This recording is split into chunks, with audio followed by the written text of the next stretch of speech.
Hello everyone. आज हम class 7 की एनसीईआरटी के बारे में पढ़ेंगे जो इसका अ, पहला चैप्टर है यानी ऑन इक्वालिटी। ऐसे इसके अंदर टोटल 10 चैप्टर हैं, तो हम 10 के 10 चैप्टर का एक ही वीडियो में इसकी स्टडी करने की कोशिश करेंगे, क्योंकि हमें एक जो भी बुक में लिखा हुआ है, जो भी हमारे बुक में लिखा हुआ है वो एक स्टोरी फॉर्मेट में है। वो एक स्टूडेंट जो एक चाइल्डिश तरीके का होता है, जिस क्लास 7 में होता है, उस लेवल पे इसमें समझाने का बात किया गया। लेकिन हमें इसमें से इसकी समरी, एनसीईआरटी की अभी समरी, जब 10th 11th 12th इसकी देखेंगे तो उसका इन डिटेल समरी जानेंगे, क्योंकि इसमें थोड़ा डेप्थ में है। लेकिन अभी जैसे 9th तक जितनी भी बुक की समरी करेंगे हम, वो सिर्फ उसका वो कहना क्या चाहता है, एक ओवरव्यू क्या होना चाहिए उसका, वो उसके बारे में हम जानने की कोशिश करेंगे। तो पहला इसमें कॉन्सेप्ट ऑफ इक्वलिटी आता है। अब कॉन्सेप्ट ऑफ इक्वलिटी आपको पता है, क्योंकि चैप्टर का नाम ही है कॉन्सेप्ट ऑफ इक्वलिटी। इक्वलिटी का मतलब होता है, इसमें बताया गया है कि जो इक्वलिटी है, ये जो इक्वलिटी है, ये क्या है? ये है हमारा फंडामेंटल प्रिंसिपल। ये हमारा फंडामेंटल प्रिंसिपल है। किस चीज के लिए फंडामेंटल प्रिंसिपल है? तो ये डेमोक्रेसी के लिए फंडामेंटल प्रिंसिपल है, ऐसा उसमें बताया गया है। ठीक है, इसका मतलब क्या है कि every individual in the country, irrespective of their caste, religion या इकोनॉमिक बैकग्राउंड से हो, उसको क्या, उसका के पास इक्वल राइट होना चाहिए। डेमोक्रेसी मतलब इक्वलिटी कौन से सेंस में? कोई भी इंसान किसी भी बैकग्राउंड से रखता हो, उसकी बैकग्राउंड कैसा भी हो, उसका कोई भी धर्म हो, उस धर्म से कोई लेना देना नहीं, कोई भी रिलीजन का हो, वो कोई भी कास्ट का हो, उसको क्या इक्वलिटी मिलनी ही चाहिए। ये इस में बताया गया, इस कॉन्सेप्ट में। तो ये तो यहाँ पे ऐसे सीधा बोल दिया गया, लेकिन इसके लिए क्या कोई कॉन्स्टिट्यूशन प्रोविजन है? कॉन्स्टिट्यूशन प्रोविजन भी तो होना चाहिए कि हाँ, कॉन्स्टिट्यूशन प्रोविजन, ताकि तभी तो इसे स्ट्रिक्टली लिया जाएगा। जी हाँ। तो आर्टिकल 14, 15 और 16 ये सबसे ज्यादा इस पे फोकस करता है। ये गारंटी करता है, मतलब कॉन्स्टिट्यूशन कॉन्स्टिट्यूशन क्या कर रहा है? गारंटी कर रहा है कि हमें इक्वलिटी हर जगह पे मिलेगी। ऐसा कॉन्स्टिट्यूशन हमें बताता है। किसको? टू, और वो गरीब हो अमीर हो उससे कोई लेना देना नहीं है, to all citizens of India, ऐसा बताता है। Inequality in society. अब एक इसमें एक और टॉपिक है कि इन इक्वलिटी इन सोसाइटी, मतलब डिस्पाइट बहुत सारे कॉन्स्टिट्यूशन हमारे प्रोविजंस हुए, इनइक्वलिटी अभी भी है हमारे यहाँ। जैसे कि चाहे कोई भी कॉन्स्टिट्यूशन प्रोविजन आ जाए, चाहे कुछ भी आ जाए, ये तो चलो ये है, तो हम थोड़ा फ्रीली या फिर कोई भी चीज के थ्रू हम इक्वलिटी मांग सकते हैं, कम से कम कानून के सामने। लेकिन तब भी अभी भी हमारे यहाँ सोसाइटीज में क्या होता है, सोसाइटीज में अभी भी हमें इनइक्वलिटी नहीं मिलती है। मतलब इनइक्वलिटी मिलती है, वो चाहे कास्ट के बेस पे हो, इकोनॉमिक के बेस पे हो, या फिर रिलीजन के बेस पे हो। बहुत सारे बेस होते हैं, इन सब के बेस पे हमें इनइक्वलिटी देखने को मिलती है। जब इतने सब कुछ जब मिलता है देखने के लिए, तो क्या कोई गवर्नमेंट ने कोई इनिशिएटिव लिया है इसको ठीक करने के लिए? इनिशिएटिव तो लेना चाहिए। जी हाँ, बहुत सारे इनिशिएटिव लिए हैं। जैसे कि कोई एजुकेशन अपने बच्चों को नहीं दे सकता, तो उसके लिए गवर्नमेंट ने फ्री एजुकेशन दिया हुआ है। किसी को खाने के लिए भोजन नहीं मिलता, उसके लिए राशन कार्ड है, जिससे लोग कुछ सस्ते दामों में अपने लिए खाना खरीद सकते हैं। किसी गवर्नमेंट जॉब में कोई पिछले जात का है, उसको गवर्नमेंट जॉब, एक सिक्योर जॉब चाहिए होता है, उसके लिए रिजर्वेशंस लगाए हुए हैं गवर्नमेंट ने। ऐसे बहुत सारे गवर्नमेंट की इनिशिएटिव्स हैं जो इक्वलिटी लाने के लिए हेल्प कर रही होती है। तो ये था चैप्टर 1 ऑन इक्वलिटी पे। अब हम बात करते हैं चैप्टर टू के बारे में। चैप्टर टू के बारे में। चैप्टर टू क्या है कि रोल क्या होना चाहिए, रोल किस चीज, किसका रोल, रोल होना चाहिए गवर्नमेंट का। चलो गवर्नमेंट का रोल भाई, पर यही तो पता तो किस चीज में, हेल्थ में। हेल्थ में गवर्नमेंट का रोल क्या होता है। पहले तो हेल्थ इंपॉर्टेंस क्यों है ये बता रहा है ये चैप्टर।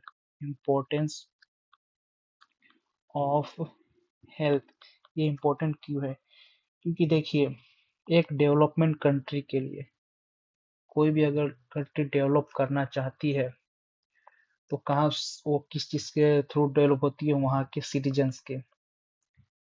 अगर ये सिटीजन्स का हेल्थ ही नहीं सही रहेगा तो ये किसी भी कंट्री में काम करके किसी अपना योगदान दे किसी भी कंट्री को डेवलप कैसे करेंगे, इसलिए हेल्थ इम्पोर्टेंट हो जाता है।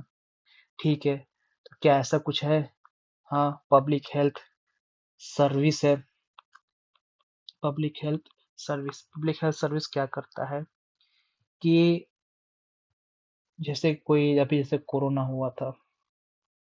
आया हुआ था, तो उसके लिए पहले हेल्थ को प्रायोरिटी दिया गया था।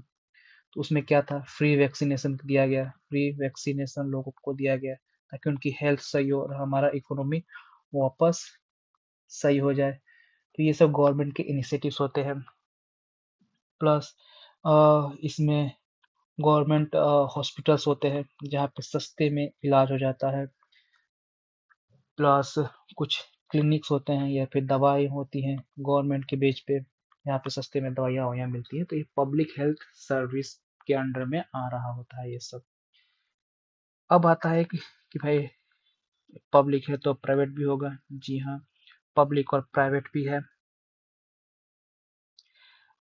लेकिन ये जो होता है काफ़ी एक्सपेंसिव होता है, ये काफ़ी एक्सपेंसिव होता है। ऊपर से लोग ज़्यादा इसको ही प्रायोरिटी देते हैं आजकल। क्योंकि इसमें हेल्थ की जो सर्विस होती है वो काफ़ी बेटर होती है, तो लोग इसको ज़्यादा प्रेफर कर रहे होते हैं। प्लस आजकल हेल्थ चैलेंजेस क्या क्या है ये भी इस चैप्टर में बताया गया है। तो हेल्थ चैलेंजेस के बारे में देख लेते हैं। हेल्थ चैलेंजेस ऐसा है कि जैसे कि हॉस्पिटल्स के शॉर्टेज है। हॉस्पिटल्स के शॉर्टेज है, किसका शॉर्टेज है? हॉस्पिटल्स का शॉर्टेज है आजकल बहुत ज़्यादा। और कहीं कहीं जो रिसोर्सेस हैं हॉस्पिटल के वो अनइक्वल अनइक्वल वे में डिस्ट्रीब्यूट हो रहे हैं, कहीं है कहीं नहीं है ऐसा। प्लस बहुत से ऐसे कॉस्टली बीमारियां हैं जिनका इलाज, कॉस्टली डिजीज हैं जिनका सही से इलाज नहीं हो पा रहा है, नहीं मिल पा रहा है टू एवरी सिटीजन। तो ये सब हेल्थ के चैलेंजेस हैं। तो गवर्नमेंट इनके लिए क्या इनिशिएटिव ले रही है ये भी जानना जरूरी है। तो गवर्नमेंट का कोई प्रोग्राम है या फिर कोई इनिशिएटिव है इसको लेकर, तो वो हमको जानना है। देखिए गवर्नमेंट ने एक किया है नेशनल, राष्ट्र किस चीज का, हेल्थ। क्या हेल्थ है, ये एक मिशन लिया हुआ है, नेशनल हेल्थ एक मिशन लिया है। इसके तरह इनका एम है, इनका मतलब मकसद है कि जो भी हेल्थ केयर आम लोगों तक पहुंच रहा है, जो भी हेल्थ केयर आम लोगों तक पहुंच रहा है उसकी क्वालिटी और एक्सेसिबिलिटी सबको इक्वली और अच्छी मिले। ये गवर्नमेंट का एक इनिशिएटिव है, ये प्रोग्राम है। तो ये था चैप्टर टू के बारे में। ठीक है, अब चैप्टर थ्री पे चलते हैं। चैप्टर थ्री क्या कहता है? तो चैप्टर थ्री कि अब हमें बताया जाता है कि एक जो स्टेट गवर्नमेंट होती है, जो भी एक स्टेट गवर्नमेंट होती है वो आखिर काम करती कैसे है। तो पहले उससे पहले हम स्टेट की गवर्नमेंट जान ले, उसके पहले हम स्ट्रक्चर जान लेते हैं। तो एक लेजिस्लेटिव होता है, लेजिस्लेटिव होता है, एक होता है एग्जीक्यूटिव होता है, एक होती है जुडिशरी। ये तीन बॉडी होती है चाहे स्टेट लेवल पे हो या सेंट्रल लेवल पे, ये 3 बॉडी ही होती है। ठीक है। लेजिस्लेटिव का फंक्शन क्या होता है? ये लॉ बनाती है, मेकिंग लॉस, कोई भी नियम कानून बनाना होगा ये लेजिस्लेटिव की बॉडी करेगी। एग्जीक्यूटिव क्या करती है? उसी जो लॉ बनाया होता है उसको एग्जीक्यूट करवाती है, मतलब वो कैसे लागू होगा, किस तरीके से होगा, वो ये एग्जीक्यूटिव देखती है। अब जुडिशरी, जुडिशरी एक फ्री बॉडी है, इसके ऊपर किसी का रोक टोक नहीं है। ये क्या करती है कि ये देखती है कि जो लॉस बन रहे हैं, जो एग्जीक्यूट हो रहे हैं, वो कॉन्स्टिट्यूशन के अकॉर्डिंग हो रहा है या नहीं, ये चेक करने का काम करती है जुडिशरी। तो ये था। फिर एक आता है इसी में गवर्नर, एक गवर्नर बॉडी भी होती है। गवर्नर, रोल ऑफ गवर्नमेंट क्या, गवर्नर का क्या होता है? जैसे कि प्रेसिडेंट, एक प्रेसिडेंट होते हैं, ये क्या, हेड ऑफ द स्टेट होते हैं। हेड ऑफ द स्टेट मतलब किसी कंट्री के हेड होते हैं। वैसे ही गवर्नर जो होता है वो किसी स्टेट का हेड होता है, सेम वैसे ही है। Working of the state government, same बता ही दिया कि किसी स्टेट में कोई एक पर्टिकुलर प्रॉब्लम है, किसी स्टेट में एक कोई पर्टिकुलर प्रॉब्लम है, उसको सोल्व करना है तो क्या करेंगे गवर्नमेंट, उसके लिए कोई लॉ बनाएगी। लॉ बनाना ही काफी नहीं हो जाता है, फिर इस लॉ को आगे जाकर एग्जीक्यूट करवाना होता है। लॉ एग्जीक्यूट तो हो गया, लेकिन क्या ये लॉ जो बना है, जो एग्जीक्यूशन हो रहा है, वो सही हो रहा है या नहीं हो रहा है, ये कौन देखेगी? जुडिशरी देखेगी। तो ये काम होता है एक स्टेट गवर्नमेंट का। तो यही था सिंपल चैप्टर 3 में कि गवर्नमेंट कैसे काम करती है। अब आगे चलते हैं चैप्टर 4 में। चैप्टर 4 में कि growing up as boy and girl. ठीक है, ये देख लेते हैं। फर्स्ट ऑफ ऑल इसमें टॉपिक आता है कि जेंडर क्या रोल प्ले करता है। एक जेंडर क्या रोल प्ले करता है सोसाइटी में? बहुत सारे डिफरेंट है, रिस्पॉन्सिबिलिटी है on boys pair boys building to the gender.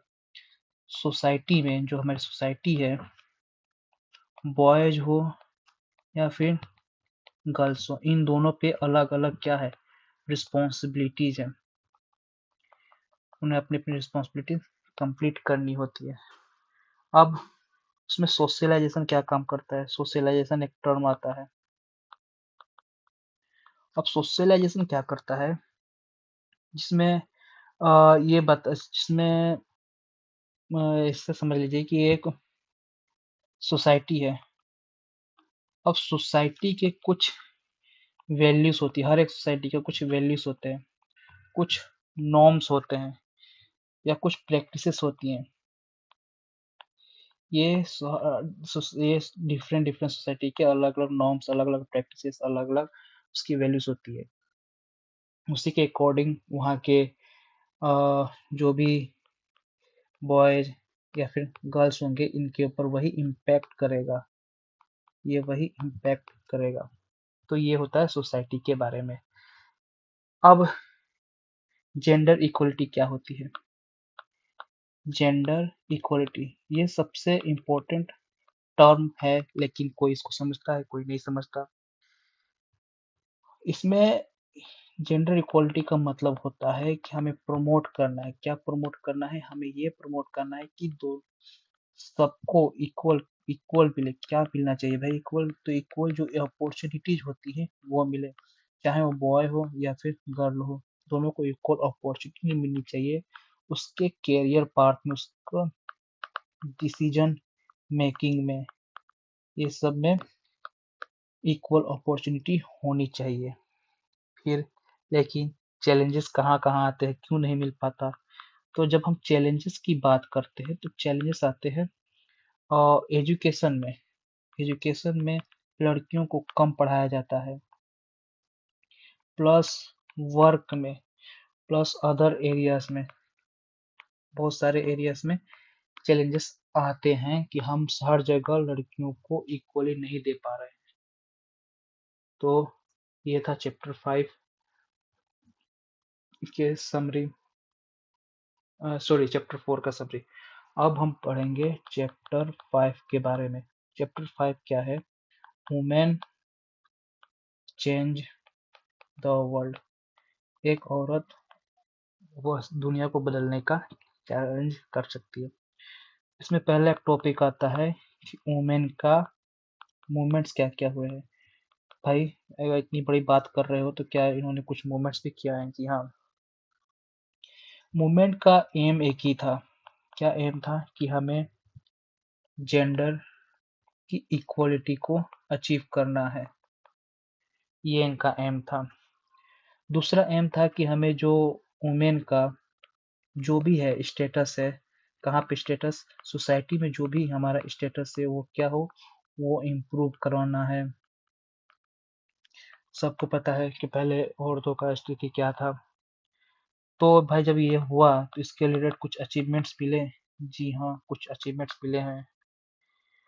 अब जब ये सब हुआ तो आजकल जो वुमेन्स हैं वो पार्ट लेने लगे हैं, किसमें? पॉलिटिक्स में। आप देख रहे होंगे उनको अब एजुकेशन भी मिल रहा है, वो अब जॉब भी कर रहे हैं। तो इनमें इनको अचीवमेंट्स मिला हुआ है। ठीक है, लेकिन कुछ चैलेंजेस, जी हाँ, चैलेंजेस भी आते हैं। हर चीज में एक चैलेंज होता है। चैलेंजेस क्या हुआ कि अभी भी बहुत सारे जो वुमेन हैं वो वायलेंस का केस को फेस करती हैं। अभी भी जेंडर डिस्क्रिमिनेशन है। जेंडर डिस्क्रिमिनेशन है और अनइक्वल पे है। जितना एक औरत को मिलता है उस उससे ज्यादा एक आदमी को मिलता है। तो अनइक्वल पे है। ये सब चैलेंजेस है अभी भी। तो जब ये सब है तो गवर्नमेंट ने कुछ इनिशिएटिव लिया हुआ है। क्या गवर्नमेंट ने कुछ किया हुआ है? जी हाँ, गवर्नमेंट ने पॉलिसीज बनाई है, या फिर कह सकते हो आप स्कीम्स बनाई है, जो क्या करती है, जो प्रमोट करेंगी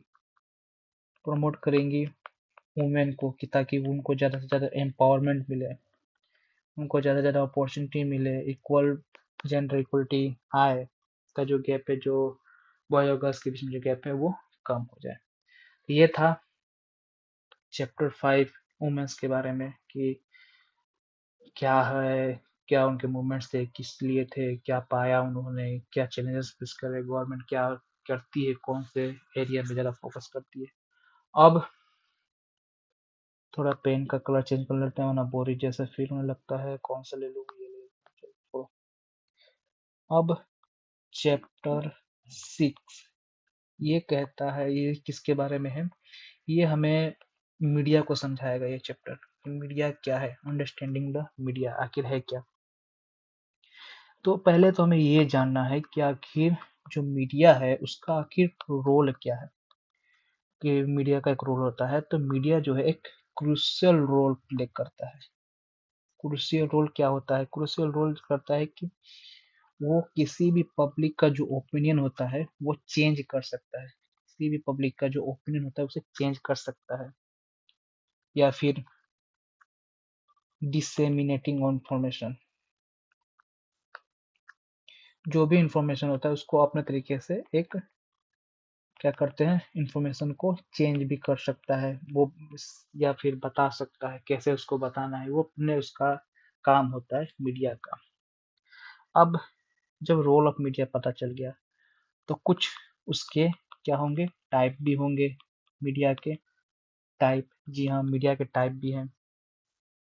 इसके अंदर प्रिंट मीडिया जो होता है वो भी इंक्लूड है। प्रिंट मीडिया में जैसे कि हमारे यहाँ न्यूज़पेपर आ गया, मैगजीन आ गया, ये सब क्या है, प्रिंट मीडिया होता है। और एक होता है हमारे यहाँ इलेक्ट्रॉनिक मीडिया। ये इलेक्ट्रॉनिक मीडिया क्या करता है? इलेक्ट्रॉनिक मीडिया का सिंपल है, जैसे कि जो हमें टेलीविजन पे देखते हैं, रेडियो पे सुनते हैं, इंटरनेट के थ्रू सर्फ करते हैं, तो ये सब क्या है, ये इलेक्ट्रॉनिक मीडिया है। तो इतने टाइप के मीडिया होते हैं। इम्पैक्ट ऑफ मीडिया क्या है? इम्पैक्ट क्या पड़ता है मीडिया के थ्रू? इम्पैक्ट ये है कि ये हमारे थॉट, जो भी हमारे थॉट्स होते हैं, हमारा जो ओपिनियन होता है, ये यहाँ तक कि जो हमारे एक्शंस होते हैं, ये चेंज कर सकता है मीडिया जैसे कि अगर ये मीडिया पॉजिटिव वे में कुछ अपना न्यूज एक्सप्लेन कर रहा है, लोगों में नेगेटिविटी फैल रही है, तो इसकी जो पॉजिटिव स्प्रेड है लोगों में कन्वर्ट होने लगेगी, तो हमारे थॉट, हमारे ओपिनियन, हमारे एक्शन ये सब सही होने लगते हैं। फिर यही था, नहीं एक और लास्ट में ले लेते हैं, एथिक्स ऑफ मीडिया क्या होता है। एथिक्स ऑफ मीडिया, मीडिया का ये है कि वो जो भी रिपोर्ट कर रहा है ना, जो भी बता रहा है वो अनबायस्ड होकर बताए, किसी एक पक्ष में की तरफ ज़्यादा झुका हुआ नहीं होना चाहिए, अनबायस्ड रहे, बस जो है वो बताए, कि मतलब जो भी है एक्यूरेट रिपोर्टिंग करना चाहिए मीडिया को। तो ये था चैप्टर 6 में मीडिया को समझना। अब चैप्टर 7, इसमें बताया जाता है, इसके लिए है कि हमें एडवर्टाइजिंग जो है वो समझनी चाहिए। एडवर्टाइजिंग होती क्या है,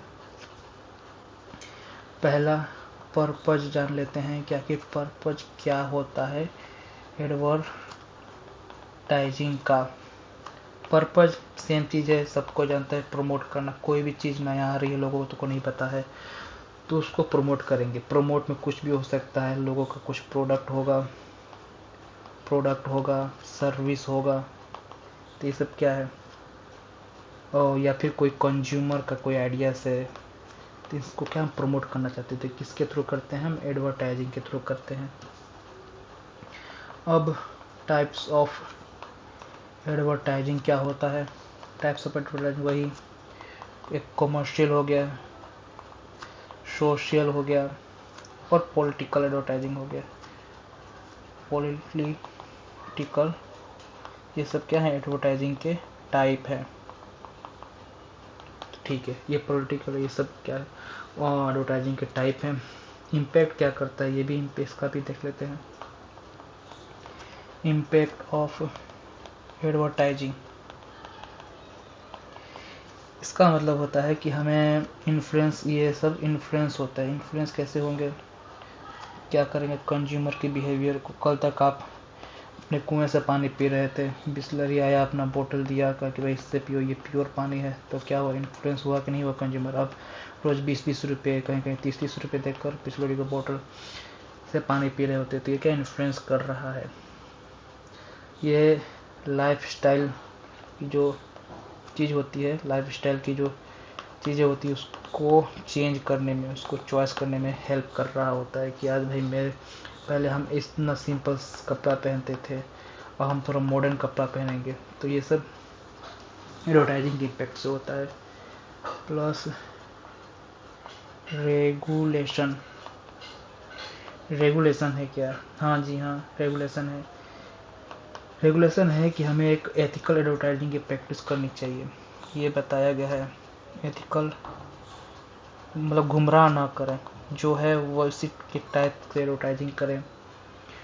और रेगुलेशन ऐसा होना चाहिए जो हमें कंज्यूमर का जो इंटरेस्ट होता है उसको प्रोटेक्ट करे, कंज्यूमर का इंटरेस्ट होता है उसको प्रोटेक्ट करे। तो यही सब काम होते हैं एडवर्टाइजिंग के सब थ्रू में।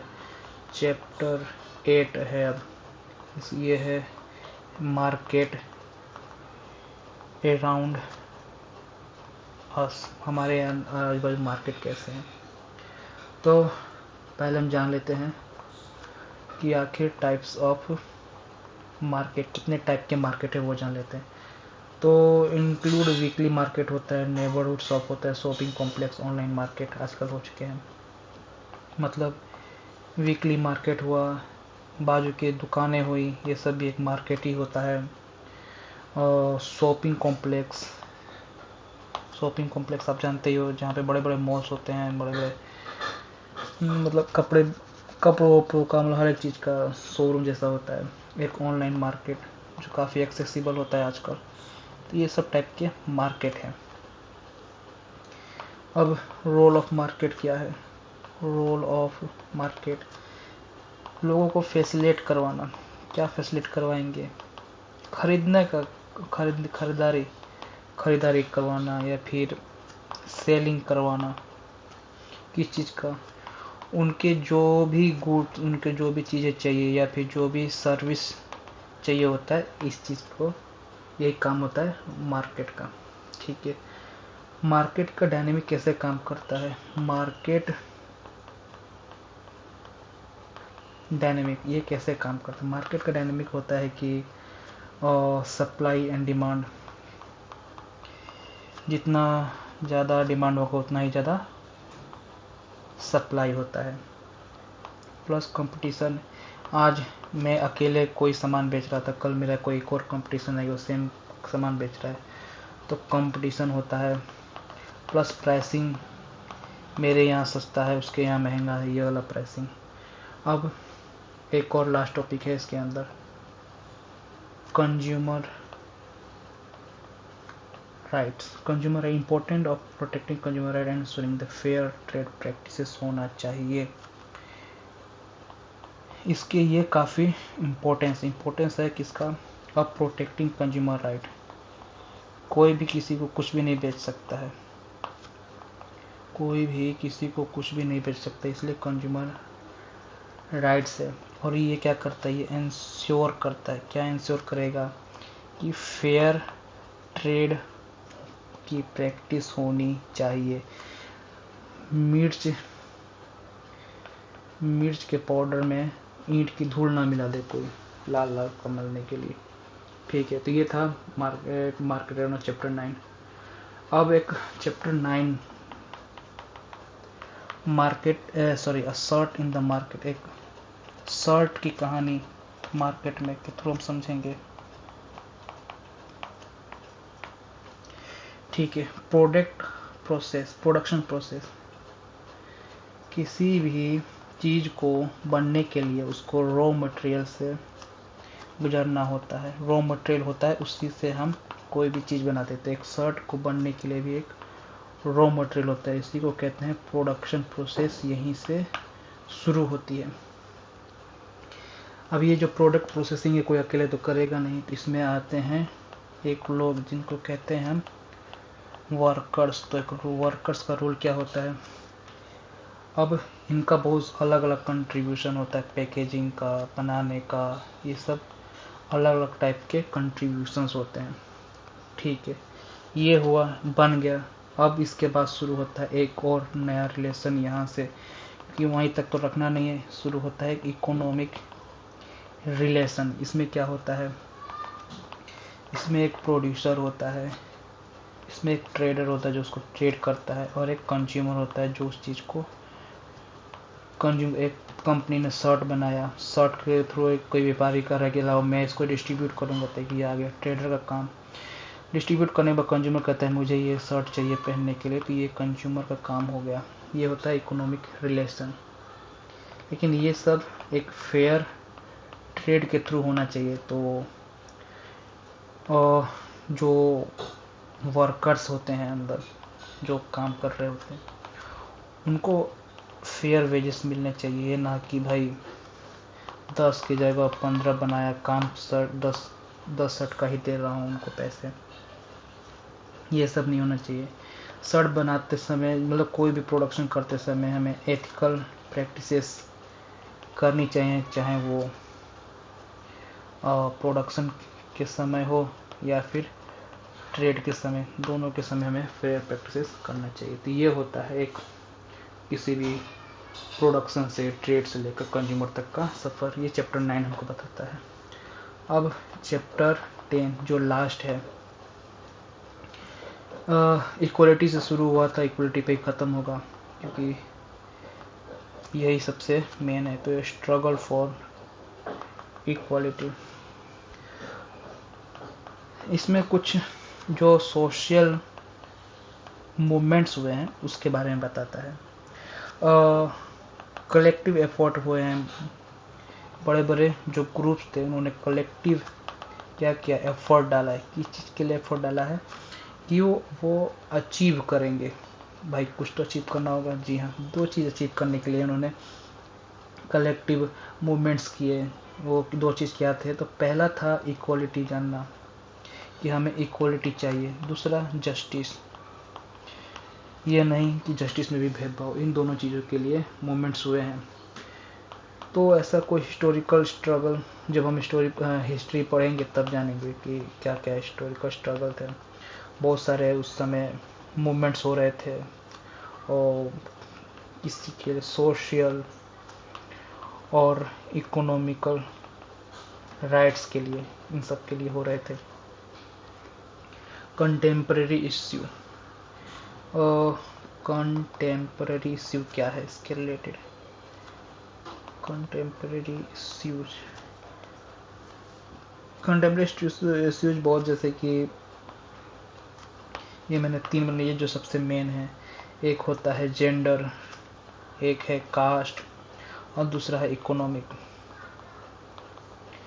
इन 3 चीज़ों के लिए यही सब इश्यू था जिस पे मूवमेंट्स हुए हैं। आज भी लोग इसी इश्यू को लेकर बात करते हैं, इसी इश्यूज के रिलेटेड गवर्नमेंट स्कीम्स बनाती है।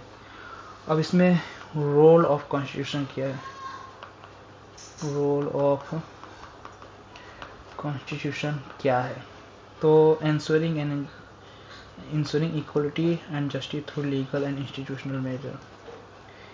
कॉन्स्टिट्यूशन इक्वलिटी की इंश्योरिटी देता है कि आपको मिलेगा, प्लस जस्टिस देगा आपको थ्रू किसके, जो इंस्टीट्यूशनल मेजर्स हैं उसके थ्रू। इंस्टीट्यूशनल मेजर क्या होता है, जो कॉन्स्टिट्यूशन में जिस तरीके से लिखा हुआ है उसके थ्रू आपको जस्टिस मिलेगी। तो ये था चैप्टर 10 की समरी। तो हमने अभी तक चैप्टर 1 से लेकर 10 तक का पूरा चैप्टर क्लास 7 का हमने पढ़ लिया है। अगले वीडियो में क्लास 8 के बारे में जानेंगे, वो भी पॉलिटी का ही चलेगा। तब तक के लिए इस वीडियो को एंड करते हैं।